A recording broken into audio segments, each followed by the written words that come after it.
This is just a short share. Some things for folks to be mindful of.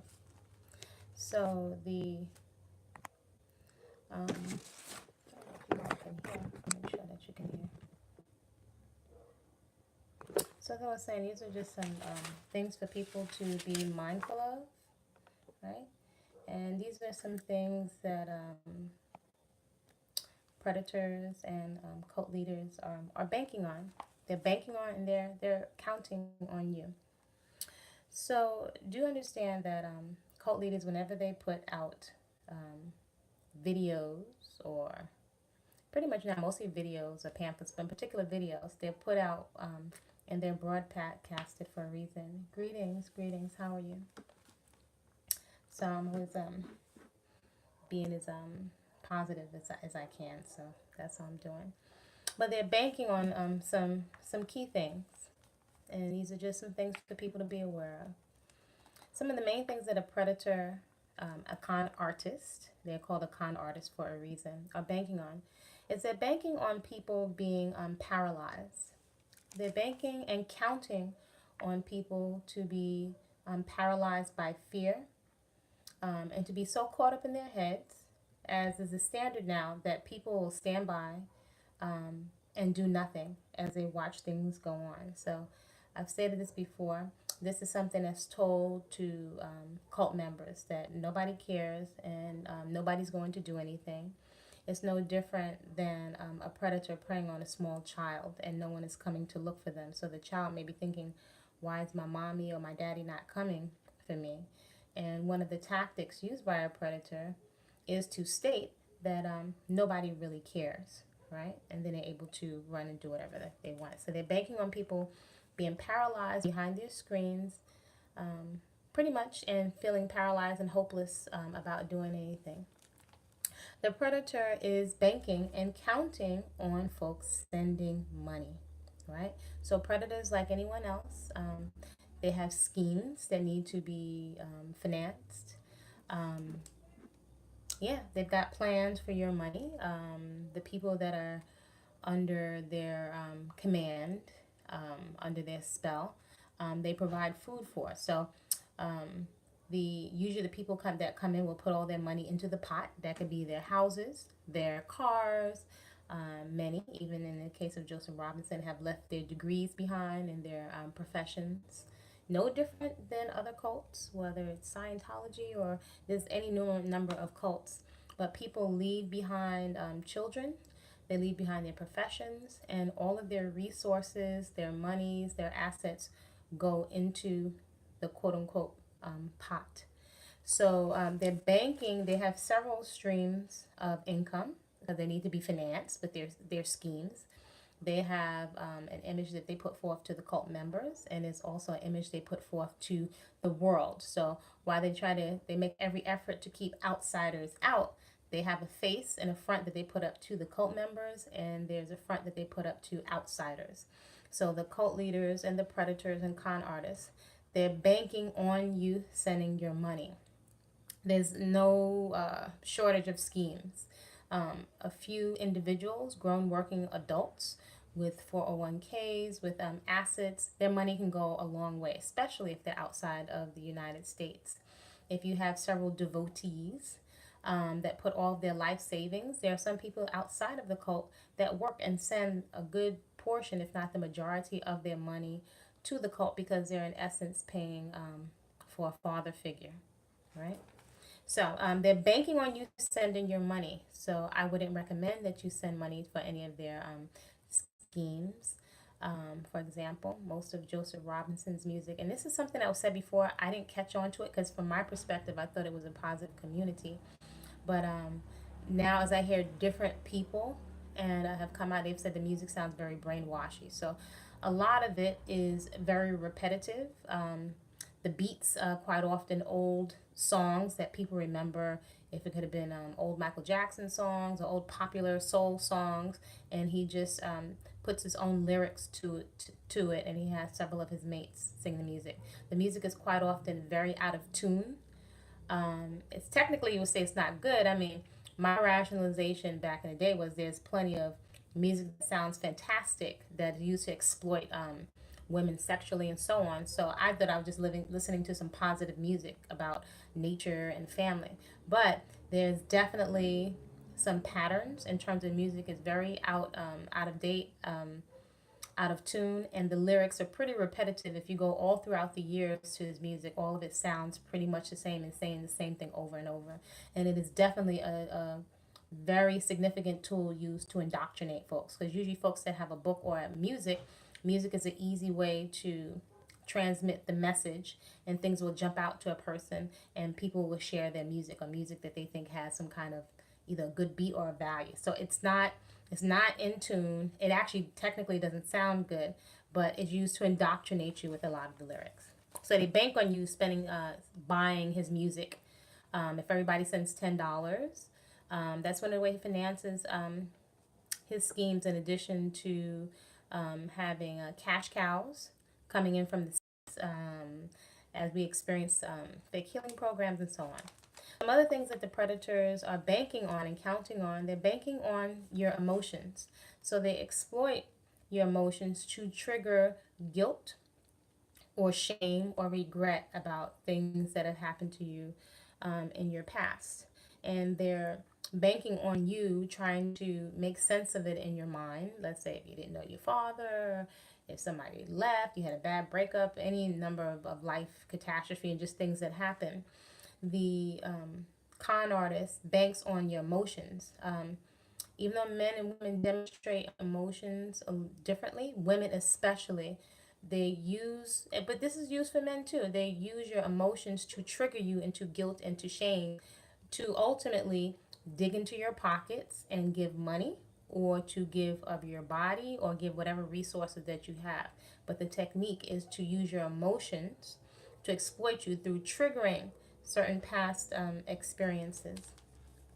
The con artist is banking on most people not doing anything, on people standing around paralyzed and going through any number of things in their head but never actually taking an action. So they count on people being too paralyzed or to feel like anything that they can do wouldn't make a difference, right? So most people will not pick up a phone and make a phone call to cross-reference the character of a cult member or leader. They won't cross-reference them. They won't do background checks. They won't take the time to really research. So they count on people not really wanting to put forth any kind of effort. This is something that they bank on. Again, this is something that is said to cult members. The con artists, they count on you feeling powerless and afraid. Afraid, in a state of paralysis about the chemtrails and the GMOs and the wars, to the point where it's like you're paralyzed and you can't move, so you might as well go along with whatever the agenda of is the cult leader, because after all, they have all of the answers and they're divine and they're a messiah, they're a soul seer, they're a spiritual healer. So if you're paralyzed by fear, you might as well go with the plan of the messiah. And after all, they look like you and they have locks and they eat raw fruits and vegetables. So, you know, you might as well go that route, because you're afraid and powerless and they have all the answers. The con artists and predators, they are banking on you giving a character and a behavior pass to your favorites and to your preferences. So they're very, very clear, and there are distinct patterns amongst con artists. They are very, very clear, and they study people, and they have something, they can adjust themselves like a chameleon depending on who is in front of them. So the cult leader will speak to your favorites. That could have been your favorite meal, if they're making you a vegan version of your favorite meal. The tone that you like to be spoken to in. If you have an affinity for your hair, or you prefer tall and dark, they may put somebody else in front of you that you're attracted to. Anything. But they will definitely count on you overlooking their character, their track record of their character, and their behaviors, because you like them, basically. That's the simplest way to say it. So many of us, it's not only black folks, this is many people the world over.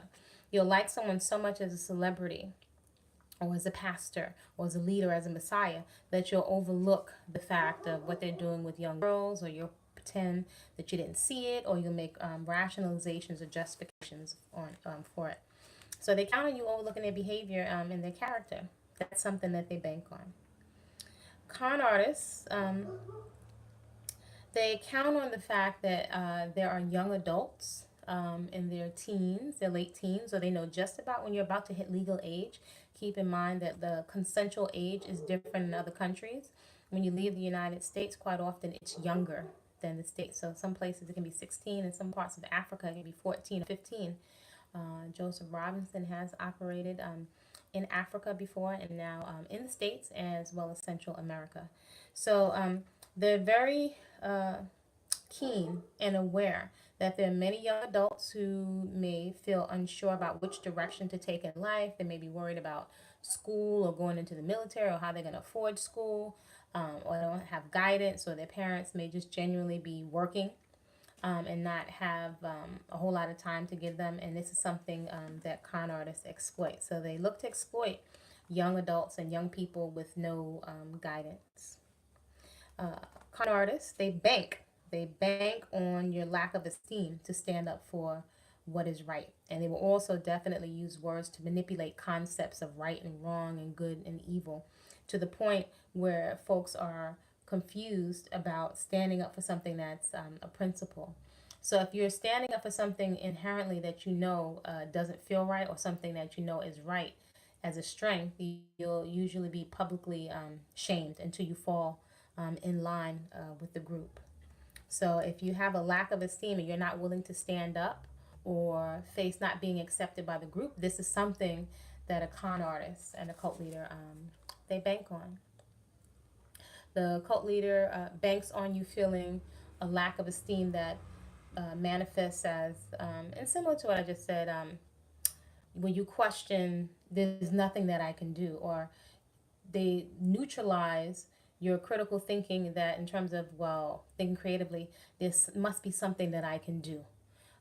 Or they short circuit your ability, not ability, but they look to distract you from your thinking, your thought process of what is your responsibility. Because again, responsibility has actions attached to it. So it is something that they seek to undermine and to neutralize your personal thought and your personal creed for what is your responsibility and what is there that you can do. Con artists, they bank, this is very key, they bank on you not seeing patterns.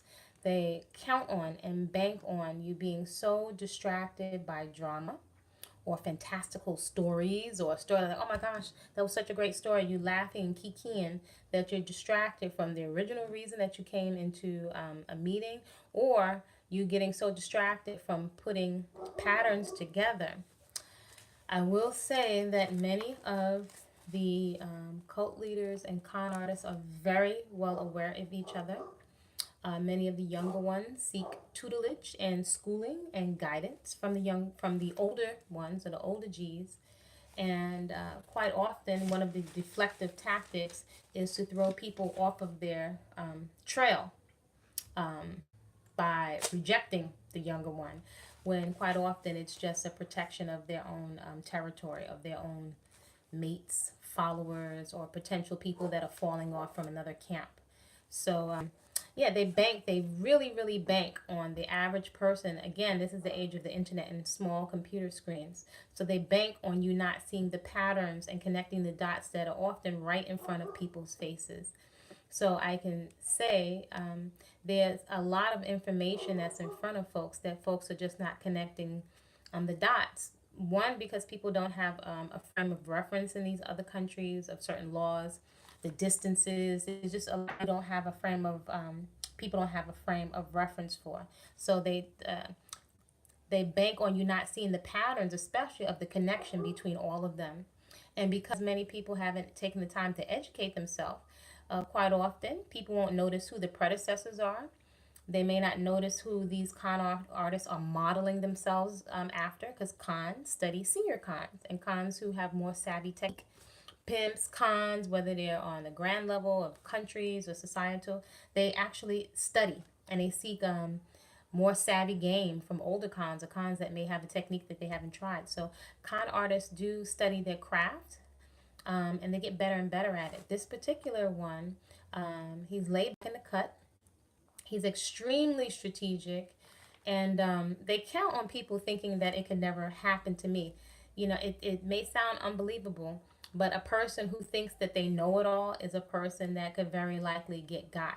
Because, for example, someone may be looking at all these con artists over here in Central America, and maybe not even running the same litmus test across their religious leader or their new age temple leader, and may not apply the same rubric. They may not apply the same standards. So I would say the same standards apply to all. It could be family members. It could be uncles, aunties, for example. Don't know if this is gonna continue. Yeah. So as I was saying, the artist is banking on your inability to see patterns, and that people just won't, because they like somebody, won't take the time to cross reference folks. Something else that the con artist banks on, they bank on your vices and your addictions, that you will be, let's say you're coming to check something out. It's not hard for someone to offer someone some weed or some wine or a plate of food, or offer them some compliments or compliments about their children, to anything to stroke their ego and make them feel good about themselves, to distract them from looking at their character and things that are going on in front of them. So if you have addictions to things, even your guilt around your addictions, a con artist is and a predator is going to exploit those things. So they study people, they study humans and human psychology and folks' appetites. That's a big one. That's one of the big reasons that con artists get over the world over, but definitely within our community. Um, some other things that the con artist banks on, they bank on your love of rhetoric and really good sounding words. So con artists know that people like good songs and poetry, words that rhyme, things that sound very craftily put together words, and rhetoric, word puzzles and things that sound very intelligent. That's a very simple, but it's a basic way that con artists and predators seek entry, because we think that the way that they speak is so cool, or they seem so down or so committed. And this is usually just based on words, not based on a demonstration of character long term, over the long haul, over time, and that's been cross referenced, and it has actions to back it up. Um, Usually, con artists and predators will get upset and angry if you question them, or they don't answer your questions and they deflect you with rhetoric. A few other things that con artists bank on. They bank on people being ruled by their emotions, and all people, it's very easily, especially women, to be manipulated by our emotions. For example, women are very, show us babies, you show us children, and that's someone that'll open the door, for someone. It's like a child opening the door when their parent isn't home, or women will open their heart and open their wallets. If someone shows you, if you perceive suffering. And so I know if people were to research, that's why it's easy to put a bomb on certain people, because women will open the door for children. Women have a sense of loyalty to young people. So there are many women with a conscience. The cult leader does not have a conscience, but they look for people that have a conscience around doing the right thing to exploit them. So they will exploit your emotions, any crying, sadness. This is not to say that people should be unfeeling, but just to point out that a manipulator and a con artist will play on and manipulate your emotions, particularly if you're in a place that you're vulnerable. If you've gone through a divorce, if you're having a challenging time with your mate or your children, or if you've lost a job. These are all different things that either people try to, they're looking for some comfort, and your emotions can and will be exploited by a con artist. Con artist is going to bank, and they're counting on your curiosity. So, for example, with all the one about cults, and there are quite a few cults, and many of them are connected, whether you can see them or not. They have connections and they have some distinct patterns, which is why I continually invite people to educate themselves with the playlist that is on this channel. But they bank on you being curious, especially young people and young adults. They bank on them thinking, well, this situation, it looks on the screen like it must be at least 100 times better than what I got going on at home. So even though there are all these warnings, I'm going to check it out on my own.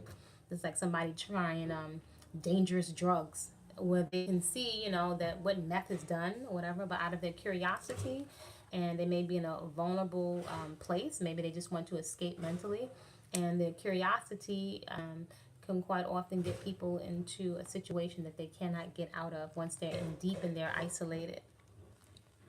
The con artist is banking on your justifications, right? So if in your thought process you have justifications or rationalizations for lies, for things that you've done in the past, again, things that you feel guilt or shame on, they know that you may relate and take sympathy or empathy for non-justice, if that makes sense. So they count on people, for example, women, make a rationalization. Oh, he's a father, so that must be the reason that this person is doing this. Well, many, in case folks haven't figured out by now, black folks and many people just do not want to believe that their pastor, their messiah, their guru is capable of foul behavior, that they're capable of molestation, that they're capable of stealing. These are human beings, that they're capable of being harsh or mean. So a lot of times these are things that we're overlooking because we just don't want to believe it. Because if many of us had to drop our religions or our beliefs of the Messiah, then what would we be left with? We would be left with some, I don't know if I want to say harsh realities, and just some realities of what human beings are capable of. So some of the last things that these con artists are banking on, they're really banking on you not connecting the dots. You're not seeing the pattern. They are banking, I could tell you for a fact, that many of these con artists that are banking on you not seeing the connection between all of them, the patterns of their behavior. It may appear that they're different because one eats cooked and one eats raw food and one is older and one is younger. And then once again, because of our preferences and our likes, that will say, well, this one is different because they're older, or this one has been out here much longer. The con artists, they're very savvy. They get better like a virus that mutates. And they get more and more crafty. They watch what has happened to other con artists that have been taken down, and they study and they refine their technique. So they don't change. It's rare. It's rare for many people can have narcissistic or egotistical traits, but a narcissist and a psychopath is something very, very different. So to try to argue with one is pretty much a waste of time. You usually wind up being frustrated and exhausted, which is what they count on, exhausting you. But you're not going to shift their thinking. They're not thinking like a regular person, but they're counting on not seeing the patterns between them and other con artists. And then lastly, I have to say, con artists and predators, they sit back and they laugh.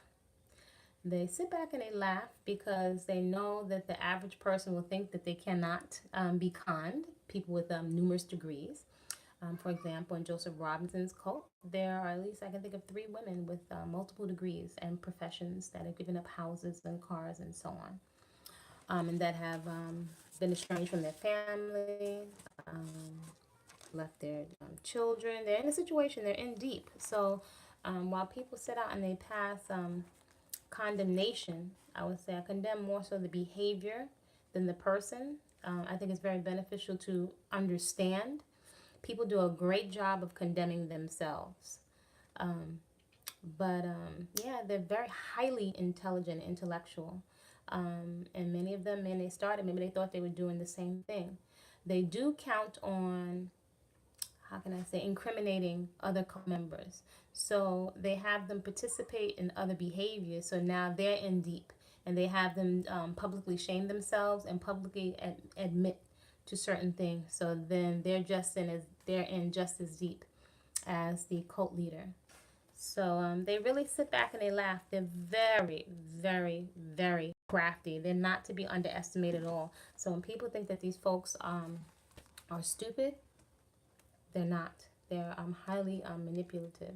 So a lot of times we look at the system, we look at this person now, we look at the president, and there are predators and con artists on all different levels of society.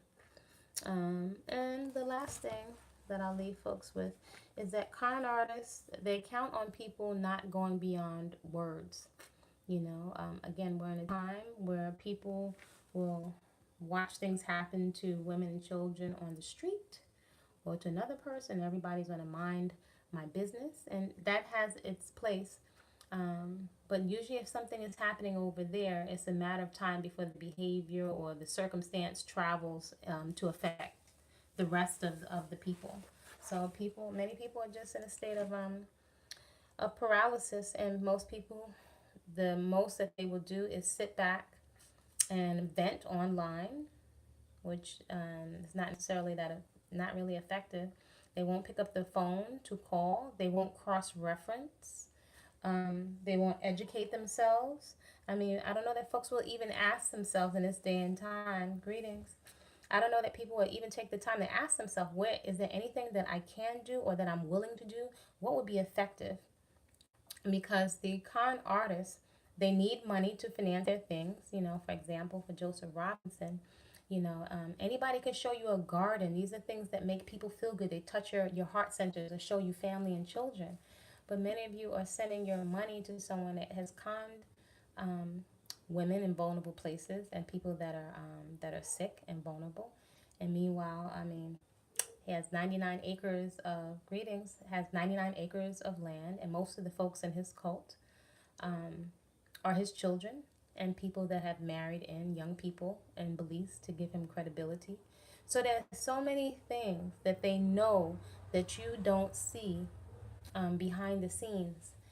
And there's no way I can sit here and exhaust myself because it's a lot of energy to put out. I can't exhaust myself chasing this man down because life does go on. It would be like me being the president of the PTA and I'm trying to hold the whole school together, but other parents are not participating. So this is a climate, and anybody can be manipulated. Many people are being manipulated every day. They just may not be thinking of it in their own religious institution. But they count on people not doing anything. There's no accountability. I can tell you, my sister and I sought some accountability within our own community before even thinking to put anything on social media. It wouldn't be my ideal to go onto social media to handle something, even if there was I can't even call it a disagreement because it just was a lack of transparency and it was a switch and bait. But many of us just don't want to believe that our favorite personalities, our favorite characters, people that have charisma, we don't want to believe that leaders and these human beings are capable of foul behavior. And it's living in a fantasy. We're living in a fantasy. And if we let go of the fantasies around our religions or whatever our belief system is, and we turn down the volume and look at the behavior, or we turn down the volume and we think that, wow, I really don't know this person. I haven't lived with them. We vouch for people that we don't know. You don't know me. You can try to vibe some things, but there are many things that aren't out from a computer screen. Anybody can put on outfits and suits and religious outfits and certain colors that will trigger memories or emotion within you and speak with words that sound good to your ear. Just like there's a brand of clothing. You have Old Navy, you have the Gap, you have the low end, you have the high end. There are manipulators and con artists for every grade, every level, every color, every ethnic group. It's not new, but when you can get people to think, well, I know it all and it couldn't happen to me, that's when it's right. Because the best place to hide something is right in front of somebody's face. And we're in love with sweet sounding words and words that make us feel a certain way. A lot of us are maybe ignorant to the ways of a lot of these predators. It's not an insult. There's some things that we just don't have a frame of reference for. So hard-earned lesson, yeah, it could happen to anyone if you're not mindful. It can happen to you because there's certain things that we are just programmed to do. You can read a good book, you can watch a video. That's not going to necessarily remove a lot of our triggers, our emotions. For example, again, you show women babies and children and things, and we're ready to give it all. Somebody tells us certain words about babies and words we want to hear, and many of us will open our legs and make ourselves vulnerable. For many men, somebody shows you a beautiful woman and promises you, it's going to be rent free with sunshine, and you'll have a vegan virgin that doesn't give you any problems. And it's attractive. So maybe something perhaps to think or to consider is, what would somebody have to offer you to get you to overlook their behavior? I think that's a good question for folks to consider in terms of critical thinking. When we think that these things are above us, what would it take for you to overlook somebody's character and their behaviors, or for you to make rationalizations and justifications for their behavior? What would it take for you or I? What would it take for us to discount somebody? Would they just have to be, let's say, for example, of white skin? Would that mean that automatically that they're not capable of something, or that they cannot be telling the truth? What would it take for us to overlook the substance of things as opposed to what we want to see? So I invite folks to really to develop our critical thinking muscles. It is so essential. And do understand when we don't go on autopilot and just go by what we feel. For example, when we have to run a litmus test for every male and female that you're going to allow around your children, even family members, when you run a litmus test for every guru, religious teacher, whatever, and say, I like the rhetoric, it sounds great, but you still do a background check, you still do a criminal record check, what if things don't add up? It sounds good, but I have to suspend my interaction. If we start running that kind of litmus test and developing healthy, firm boundaries with folks, some folks may be upset, but then at least you'll have some kind of a practical protection, and you can keep a healthy distance so that you're not blinded. That you're not blinded by emotion. You're not blinded because now you're engaged with the children. You're not blinded because now you've bonded to someone sexually. You're not bonded or bonded because now you have a fear of money. What kind of healthy boundaries can we create so that we can keep a clear vision and see how to proceed in spite of our preferences and our likes for charisma, and our preferences, where we will overlook character and not see what is actually happening in front of us, and making all these rationalizations and justifications for what's going on. And know that if something's happening over there and if it's not addressed, it's a matter of time before that virus or that predator spreads throughout the community on a small scale, on our block, in our neighborhood, and in the world. Remember, we've had dictators on the continent, all over the world.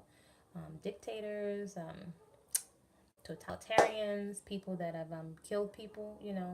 This is, human beings are capable of this. So for us to live in a fantasy, it's not practical.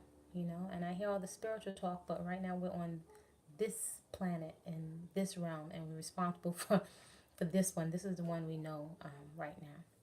So hopefully this is helpful for some folks.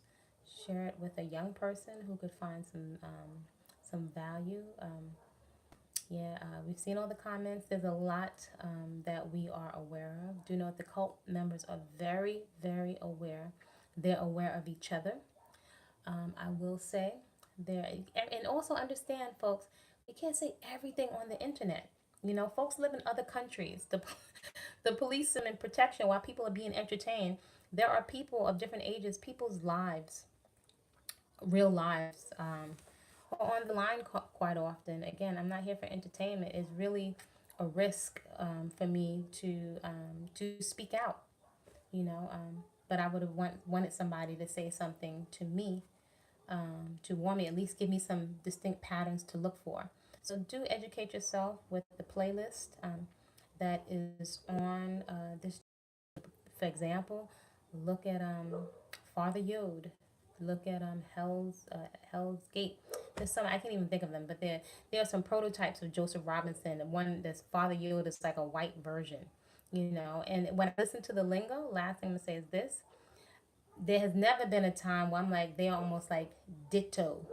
Some of these cult leaders, young and old, ditto, ditto. They look like they're different, but if folks would educate themselves on the patterns of cults, you would see that they're it's jaw dropping.